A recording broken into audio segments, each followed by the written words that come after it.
There is a version of daily life that made a certain kind of suffering almost impossible. In a peasant village, work happened side by side, meals were shared, illness was tended to by whoever was nearest. A person could not easily disappear from that world. Someone would notice the same day if you failed to show up. But here is the complication most retellings leave out. A peasant could stand beside 20 others all day and still carry a private loneliness that shared labor never touched.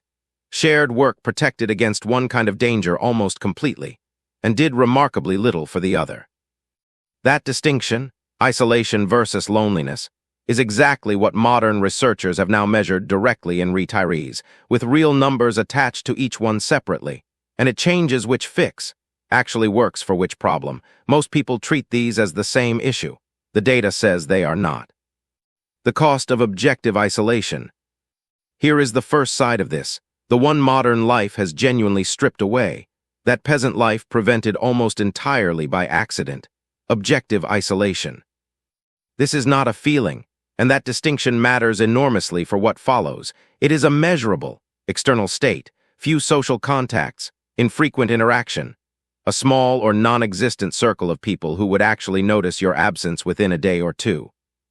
A peer-reviewed study of Medicare beneficiaries found that objectively isolated seniors cost the program $1,644 more per person per year than their well-connected peers. Researchers estimate that 14% of Medicare enrollees, roughly 4 million people nationwide, fall into this category of meager social connection, added together across the entire program. That comes to an estimated $6.7 billion in additional Medicare spending every single year, according to research from the AARP Public Policy Institute. Stay with me here, because this next part is where most people's assumptions get it backwards. You might assume that extra spending means isolated seniors are simply getting more medical attention, and that the attention is helping keep them safer. The data says close to the opposite, despite receiving more healthcare dollars spent on their behalf. Objectively isolated beneficiaries faced a 31% greater risk of death than their connected peers over the same period. The increased spending was not preventive care catching problems early, the kind of care that actually extends life. It was concentrated almost entirely in inpatient hospital stays and skilled nursing facility care, meaning the healthcare system was stepping in only after something had already gone seriously wrong, not before. Isolation did not simply fail to protect these seniors. It meant their problems were caught later, handled at a more expensive and more dangerous stage. And still ended worse, despite all that additional spending. Someone with no one checking in regularly does not get help noticing a medication mix-up before it escalates into an emergency room visit. A fall that goes unnoticed for several hours, because nobody was expected to call or stop by, becomes a hospitalization, instead of a bruise treated at home with ice and rest. A worsening symptom that a spouse or a neighbor might have caught within a day, instead reaches a genuine crisis point, alone, at home, with nobody there to intervene sooner. Peasant life prevented almost all of this, by nothing more than simple, unavoidable proximity. Nobody had to organize a wellness check or schedule a visit, because the basic structure of daily labor already put people in each other's path constantly, without a single person ever trying to make that happen on purpose. Picture two retirees at 70, identical health, identical income, identical starting point. One has a standing Tuesday lunch with two old coworkers, a weekly call with a sibling, a neighbor who checks the mailbox when the car hasn't moved in a day. The other has none of these, not by choice exactly, just by drift. The natural erosion that happens when nobody replaces what work used to provide automatically. Nothing distinguishes them on paper, but one of them has a dozen small, unplanned interventions built into an ordinary week, interventions that catch problems while they are still cheap and survivable. The other has none of them, and the first sign of trouble anyone notices might be a hospital calling a family member, rather than a neighbor noticing something was off 2 days earlier. The hidden danger of loneliness. If you think having a full social calendar protects you from these costs, you're only looking at half the map. Because peasant life never solved the second problem, and this is genuinely where the story gets more complicated, not less. Loneliness, the actual felt sense of being alone regardless of how many people are physically nearby, does not behave the same way in the data at all. In that same Medicare study, Loneliness on its own predicted $768 less in annual spending, not more. On the surface, taken by itself, that almost sounds like reassuring news. It is not. And treating it as good news is precisely the mistake this video wants to correct. What that number actually reveals is that lonely beneficiaries were using less health care overall, fewer routine visits, less follow-up care, not because they genuinely needed less of it, but because loneliness itself tends to quietly reduce the kind of ongoing engagement that catches small problems before they become large, expensive ones. A peasant working beside a dozen others while privately carrying grief or a sense of isolation of spirit would have looked, from the outside, exactly indistinguishable from everyone else in the field that day. Nothing about the shared labor around them would have revealed the problem, and nothing about it would have fixed it either. This is exactly where the myth needs correcting most directly. Lower short-term Medicare spending does not mean loneliness is a smaller financial problem than objective isolation. It means the real cost simply shows up somewhere else, later, in a different form entirely, on a longer timeline that is easy to miss if you are only looking at this year's numbers. Loneliness is one of the strongest known risk factors for cognitive decline in older adults that researchers have identified. Research out of the Chicago Health and Aging Project found that the most isolated older adults faced a 90% increased risk of developing Alzheimer's disease compared to their more connected peers. And among those who specifically reported genuine loneliness, that risk climbed even further, to 117%. That is not a smaller financial problem than isolation's hospital bills. It is, in practical terms, the same long-term care bill this series already covered in its first video. The private nursing home rooms running a median of over $129,000 a year, arriving on a longer fuse instead of an immediate one, but arriving all the same. Picture a different pair of retirees now, both socially active on paper, both with regular contact, both attending the same grandchild's birthday and the same weekly card game. One of them feels genuinely known in at least one of those relationships, has said the hard, true thing out loud to somebody and had it received. The other attends every single one of the same events, checks every box a family member would look for, and still goes home each night to a silence that has nothing to do with how many people were in the room earlier that day. Nobody screening for isolation would catch the second retiree because by every visible measure, they are the connected one. The cost of that invisible gap does not show up next year. It shows up a decade from now, in a diagnosis nobody saw coming, because nobody was measuring the right thing. Two distinct gaps, two different timelines. So here is what this actually means, once both sides are laid out honestly, side by side, rather than blended into one vague warning about staying connected.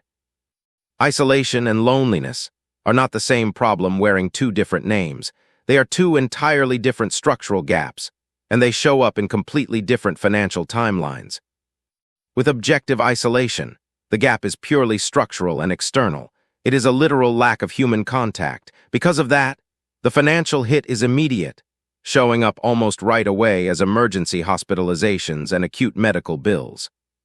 But with felt loneliness, the gap is emotional and internal. It is a lack of depth. Its timeline is delayed, hiding out for years before finally emerging on a longer fuse, showing up as cognitive decline and massive long-term care bills.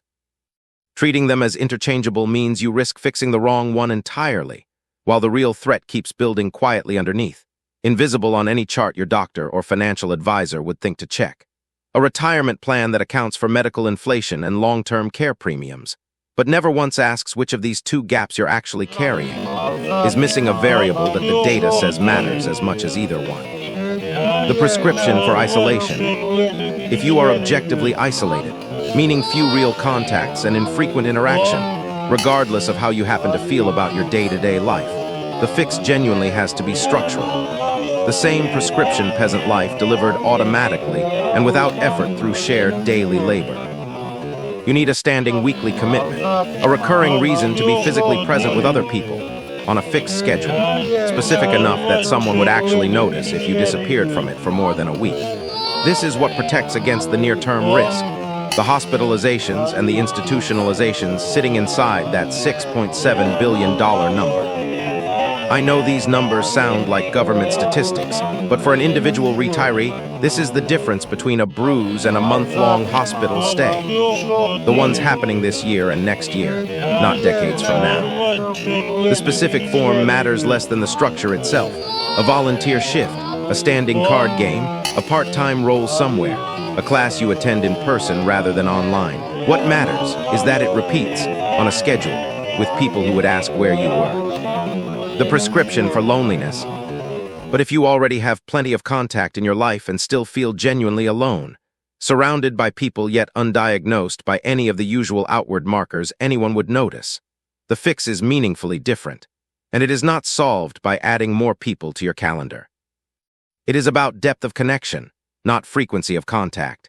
You need a single relationship where you are truly known, not merely present in the room. A peasant standing beside 20 coworkers all day still needed the one specific person who actually understood their private grief, and having 20 coworkers never substituted for that one relationship. That is what protects against the longer fuse risk. The cognitive decline that eventually becomes the same long-term care bill isolation leads to just arriving by a different road and on a different calendar. Concretely, this might mean one honest conversation with an adult child instead of a dozen surface-level ones, or reviving a single old friendship that used to carry real weight, rather than maintaining a wide circle of pleasant, shallow ones. The takeaway: peasant life solved the first problem entirely by accident, through nothing more than the basic physical structure of daily survival. It never solved the second, because shared labor was never actually the same thing as being truly known by even one other person. Retirement removes that accidental first safeguard completely, and leaves the second problem exactly where it always quietly was, unaddressed, unless you go looking for it deliberately and specifically, because nothing about modern life will surface it for you. No screening at your annual physical checks for it. No line on a retirement statement flags it. It sits entirely outside the systems built to catch financial and medical risk. Which is precisely why it is so easy to carry for years without anyone, including you, noticing it clearly enough to name it. This week, do two separate things, not one combined effort. First, find a single recurring commitment that puts you in physical proximity with other people on a fixed schedule, the direct fix for isolation. Second, and separately, reach out to one specific person you genuinely trust, not to fill unused time, but to actually be known by them honestly, even briefly, even in one conversation. These are not the same task disguised as one, and treating them as interchangeable will leave half of the real financial risk completely unaddressed. If this helped you see the real difference between these two problems, send it to someone in your life who seems to have plenty of people around them constantly, and still seems, somehow, quietly alone. That is by far the harder version to spot from the outside, and it is the one most likely to go unnoticed by everyone around them, including the people closest to them. This is the second video in this series. If you haven't seen the first one yet, on purpose and the retirement cliff, it covers the other half of what peasant life protected people from, without anyone at the time ever realizing it was protecting them at all. Subscribe if you want the next one the moment it's ready, because this series still has real ground left to cover.